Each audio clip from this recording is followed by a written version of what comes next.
Hello everyone, I'm Michael Mando. I play Voss in Far Cry 3 and you're now watching Platform 32. Did you see that? That was the real-life Voss, actor Michael Mando giving Platform 32 a shout-out. Fuck you! Now that is freaking cool. It's okay. Far Cry 3's main villain Voss has been one of the central reasons that people's interest in the game has been so great, mainly thanks to the incredible performance on the twisted and frankly kind of scary Insanity monologue which was revealed at last year's E3. In real life though, Michael is a very friendly guy who doesn't like to tie people to rocks and kick them into rivers, so make sure you follow him on Twitter and thank him personally for bringing to life such an awesome character. Anyway, on to Far Cry 3. Hey, Dan Hay, producer of Far Cry 3, eh? What makes Far Cry 3 different from its predecessors? I think what makes Far Cry 3 different is, well, there's a number of things. You think about what we're doing with the characters. You think about the insane cast of characters. You think about what it takes to generate somebody like Voss. You go to our island, our islands, you go to the entire archipelago, and you're meeting truly insane characters.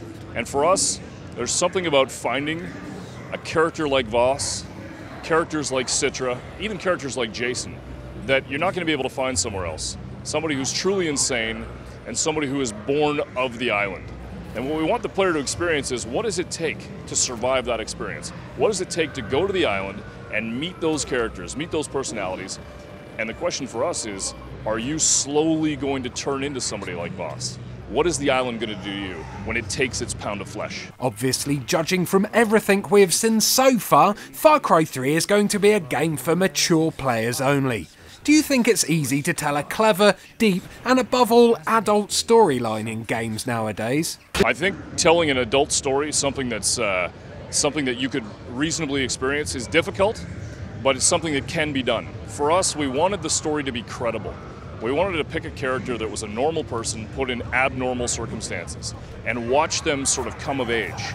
It's incredibly important to make sure that the player can have the emotions and experience the emotions of a character, and that it's analogous to their life. So as the player and the character grows, the player is growing. So it's absolutely possible, it's just hard. The Far Cry games have always had a slightly different flavour to all the other cut and paste modern shooters which flood the gaming market. What's going to make Far Cry 3 stand head and shoulders above the other shooters released this year? I think what makes Far Cry different is that we're off the map. We always want to make it this lawless frontier, right? And then have this sort of new Alice in Wonderland feel where you're going down the rabbit hole. For us, it's about taking somewhere that's real and somewhere that you've probably never been to, but you could go to, and giving a very credible experience. And yes, it's a shooter, but we also want action-adventure. We want you to discover.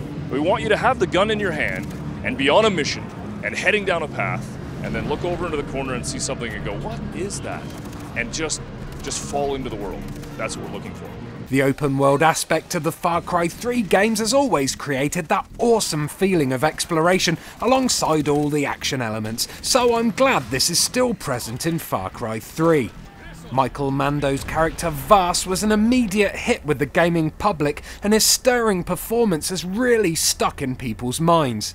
Do you think that the role of real actors like Michael in video games will grow dramatically in the future? Yeah, I do. I think that the role of actors, the more you look at what we're asking of actors and sort of the performance capture that we're getting the entire performance. We're getting subtlety and nuance in the facial animation. We're mocapping everything about them. I think as you begin to take the entire scene, actors are going to be looking at this going, I can emote, I can show the entire range of all the emotions that I want.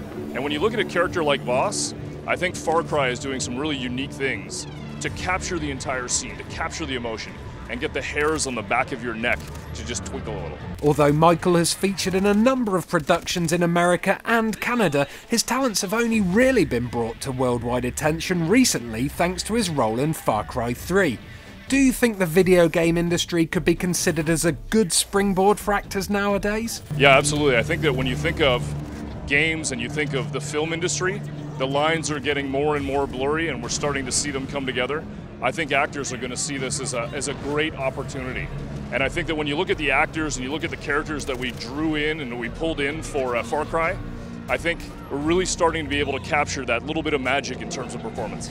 There we have it, Far Cry fans. Not only do we have a level editor and an open world to look forward to with Far Cry 3, but we also have an engrossing, possibly disturbing adult storyline to look forward to, which will be boosted by a whole host of crazy and utterly memorable characters. It's looking to be the type of immersive shooter that will stick with you for a long time after completion, and I can't wait to play it. Stay tuned to Platform 32 for more Far Cry 3 goodness very soon, when I speak once again to the very nice Swede indeed, Daniel Berlin from Ubisoft Massive, about the newly announced 4-player co-op mode and give you my first impressions on how it plays. Sweet!